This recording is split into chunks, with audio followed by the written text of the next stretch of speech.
قال المؤلف والمفسر رحمه الله تعالى أدام النفع بعلومه وعلومكم في الدارين آمين. إلى أن قال قد تقدم في أول التفسير أنه تعالى يحمد نفسه والمقدسة عند فواته الأمور وخواتيمها فإنه هو المحمود على كل حال وله الحمد في الأولى والآخرة. اب مفسر رحمۃ اللہ علیہ فرماتے ہیں کہ تفسیر کے اول میں یہ بات گزر چکی ہے کہ اللہ تبارک و تعالی جب قرآن پاک کی کسی صورت کی ابتدا فرماتے ہیں اپنی ذات کی شان اور اپنی ذات کے محاسن اور محامد کا ذکر فرماتے ہیں. اسی طرح جب سورت شروع ہو یا ختم ہو کیونکہ اللہ کی ذات جو ہے ہر حال میں محمود ہے، اسی کے لیے حمد ہے اول میں بھی اور آخر میں بھی. وَلِهَذَا حَمَدَ نَفْسَهُ عَلَىٰ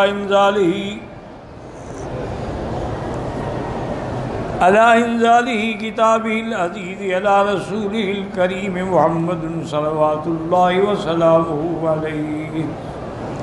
اس لیے سب سے پہلے اللہ نے اپنی شان اپنا حمد بیان فرمایا اپنی اس شان کتاب پر جو ایسی کتاب عظمت والی عزت والی ہے، اپنے رسول کریم حضرت محمد مصطفیٰ صلی اللہ علیہ وسلم پہ یہ صورت نازل فرمائی. فَإِنَّهُ أَعْظَمُ نِعْمَةً أَنْعَمَهَا عَلَىٰ أَهْلِ الْأَرْضِ. یہ اللہ کی طرف سے بہت بڑی نعمت ہے جو اللہ نے زمین والوں پہ فرمائی. إِذْ أَخْرَجَهُمْ بِهِ مِنَ الظُّلُمَاتِ إِلَى النُّورِ کہ اللہ نے ان کو اندھیریوں سے نور کی طرف نکالا. شرک کے اندھیرے، بدعات کے اندھیرے، اہوا کے اندھیرے، اور نور سے مراد کیا ہے؟ نور ایمان. حیث جعلہ کتابا مستقیما، اللہ نے ایسی کتاب حضور پہ اتاری ہے کہ بالکل سیدھی، لا اعوجاج فیہ ولا زیغ، جس میں کوئی کجی نہیں، جس میں کوئی ٹیڑھا پن نہیں. بل یہدی الی صراط مستقیم، بلکہ یہ کتاب جو ہے سیدھے راستے کی ہدایت کرتی ہے.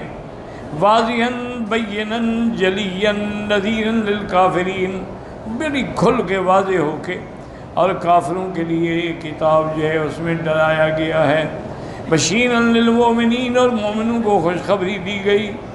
ولہذا قال تعالی ولم یجعل له عوجا، لم یجعل فیہ اعوجاجا ولا زیغا ولا میلا. اللہ نے اس کے اندر کوئی ٹیڑھا پن، کوئی کجی، کسی قسم کا میل باطل کی طرف نہیں. بل جعلہ معتدلا مستقیما، اللہ نے قرآن کو حق والا بنایا، عدل والا، مستقیم بنایا.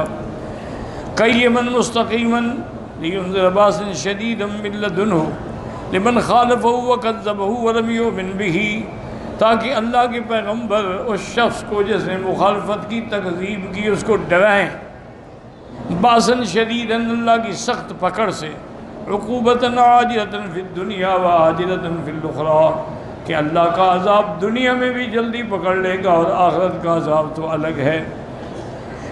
من لدن من عند اللہ الذی لا يعذبہ عذابہ احد، یہ اللہ کی طرف سے ان کو عذاب ہوگا، ایسا عذاب جو کوئی اور نہیں دے سکتا ہے.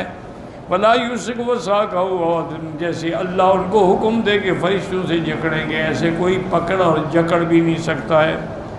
وَيُبَشِّرُ الْمُؤْمِنِينَ أَيْ بِهَذَا الْقُرْآنِ، اور ایمان والوں کو خوشخبری دیں جو اس قرآن پہ ایمان لائے. الَّذِينَ صَدَّقُوا إِيمَانَهُمْ بِالْعَمَلِ الصَّالِحِ، اور جنہوں نے پھر اپنے ایمان کو اعمال صالحہ کے ساتھ سچا کر کے دکھلایا. أَنَّ لَهُمْ أَجْرًا حَسَنًا أَيْ مَثُوبَةً عِندَ اللَّهِ جَمِيلَةً، ان کے لیے بہت بڑا ثواب ہے، بہت بڑا اجر ہے. مَاكِثِينَ فِيهِ فِي ثَوَابِهِمْ عِندَ اللَّهِ، وہ ہمیشہ اللہ کی طرف سے ثواب میں اور انعام میں رہیں گے. وَهُوَ الْجَنَّةُ، جنت میں ہمیشہ رہیں گے. أَبَدًا دَائِمًا لَا زِوَالَ لَهُ وَلَا انْقِضَاء، جنت میں رہیں گے اور ہمیشہ رہیں گے، جس سے نہ انتہا ہوگی اور نہ ان کو نکالا جائے گا. فرمایا وَيُنذِرُ الَّذِينَ قَالُوا اتَّخَذَ اللَّهُ وَلَدًا، اور ان کو ڈرائیں جو اللہ کے لیے اولاد ثابت کرتے ہیں. وَهُمْ مُشْرِكُو الْأَرْضِ فِي قَوْلِهِمْ نَحْنُ نَعْبُدُ الْمَلَائِكَةَ وَهُمْ بَنَاتُ اللَّهِ مشرکین مکہ جو تھے وہ یہ کہتے تھے کہ ہم یہ عبادت کرتے ہیں فرشتوں کی کرتے ہیں، یہ بت جو ہم نے بنائے ہیں ان کی شکل ہے، اور فرشتے جو ہیں وہ اللہ کی بیٹیاں ہیں۔ جیسے کہ یہودی کہتے تھے کہ حضرت عزیر اللہ کے بیٹے ہیں، اور نصرانی کہتے تھے کہ حضرت عیسیٰ علیہ السلام خدا کے بیٹے ہیں۔ قالت الیہود عزیر ابن اللہ وقالت النصارى المسیح ابن اللہ۔ اللہ نے فرمایا کبرت کلمۃ ما لہم بہ من علم، یہ جو جھوٹ بول رہے ہیں ان کو علم ہے ان کے باپ دادا کو علم ہے، ما لہم بہ من علم ولا لآبائہم بہذا القول الذی یفترون، خود گھڑا ہے انہوں نے یہ بات۔ کبرت کلمۃ، یہ بہت بڑی بات ہے جنہوں نے منہ سے نکالی ہے کہ اللہ کی اولاد ہے، نعوذ باللہ۔ کبرت کلمۃ، کلمۃ النصب علی التمییز، تقدیر کبرت کلمتہم ہذہ، وقیل علی التعجب تقدیر اعظم بکلمتہم کلمۃ کما تقول اکرم بزید رجلا قالہ بعض البصری وقال ذلك بعض قراء مکہ کبرت کلمۃ کما اعظم قولک وکبر شانک، والمعنى على قراءة الجمهور اظہر فإن هذا تبشیر لمقالتهم واستعظام لرفقهم۔ اس قراءت کے مطابق جو ترجمہ ہے یہ کتنی بڑی جھوٹی بات ہے جو انہوں نے منہ سے نکالی ہے۔ ان یقولون الا کذبا، نہیں کہا ان نے مگر جھوٹ۔ وقد ذکر محمد بن اسحاق صاحب نزول هذه السورة الكريمة فقال حدثني شیخ من اہل مصر قادم علینا منذ بضع واربعین سنة ان اکرمۃ عن ابن عباس۔ اب محمد بن اسحاق نے اپنی کتب میں سبب نزول صورت کے یہ لکھا ہے، وہ فرماتے ہیں کہ ایک مصر سے بزرگ آتے تھے، 40 سال پہلے کی بات ہے۔ ان اکرمۃ بن عباس قال بعثت قریش النضر بن الحارث وعقبۃ بن ابی معیط الى احبار یہود بالمدینہ، الى احبار یہود، اس عقبۃ بن الحارث معیط نے اور نضر بن الحارث نے وفد بھیجا کہ یہودی علماء جو ہیں مدینے میں ان سے جا کے پوچھو۔ فقالوا لهم صلوهم عن محمد وصفوا لهم صفته واخبروهم، ان کو بتاؤ کہ ہمارے ہاں جو نبی پیدا ہوئے ان کے بارے میں ہمیں تم خبر دو۔ فإنهم أهل الكتاب الأول، ان کے پاس پہلی کتابوں کا علم ہے۔ وعندهم ما ليس عندنا من علم الانبیاء، اور ان کے پاس پہلے انبیاء کا علم ہے جو ہمارے پاس نہیں ہے۔ فخرجا حتى آتیا المدینہ، وہ آئے اور مدینہ منورہ میں پہنچے۔ فسألوا اخبار یہود رسول اللہ، احبار یہود رسول اللہ صلی اللہ علیہ وسلم، انہوں نے یہود کے بڑے بڑے علماء سے حضور کے بارے میں پوچھا۔ ووصفوا لهم امرہ، اور بتایا کہ وہ یہ فرماتے ہیں۔ وقال انکم اہل التوراۃ وقد جئناکم تخبرون عن صاحب ھذا، انہوں نے کہا تم تورات کے عالم ہو، ہمیں بتاؤ نبی کے بارے میں کیا یہ سچا نبی ہے؟ فإلا رجل متکول فتروا فیہ رأیکم، یا یہ آدمی ہے کہ اس نے خود بنائی ہے یہ ساری بات، اللہ کی طرف سے وحی نہیں ہے۔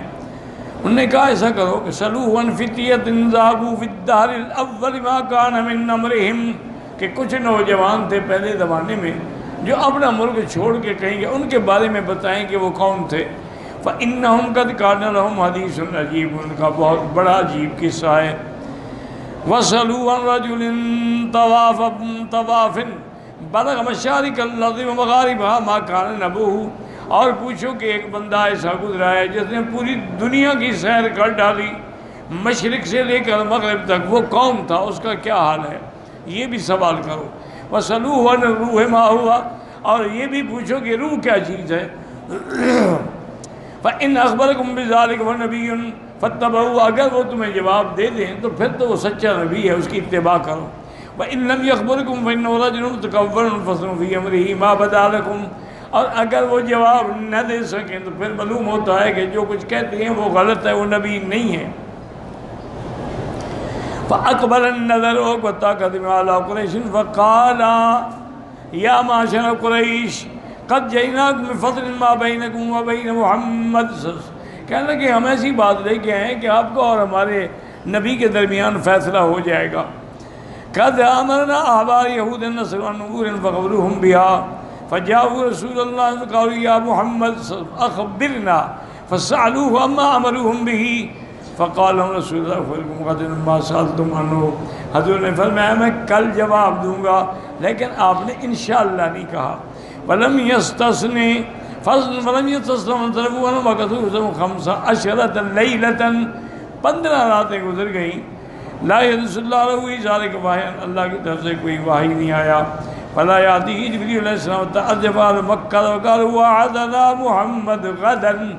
اب مکے والوں نے شور کرنا شروع کیا کہ ہمارے ساتھ تو حضور نے وعدہ کیا تھا کہ کل جواب دوں گا، 15 دن گزر گئے جواب نہیں دیتے.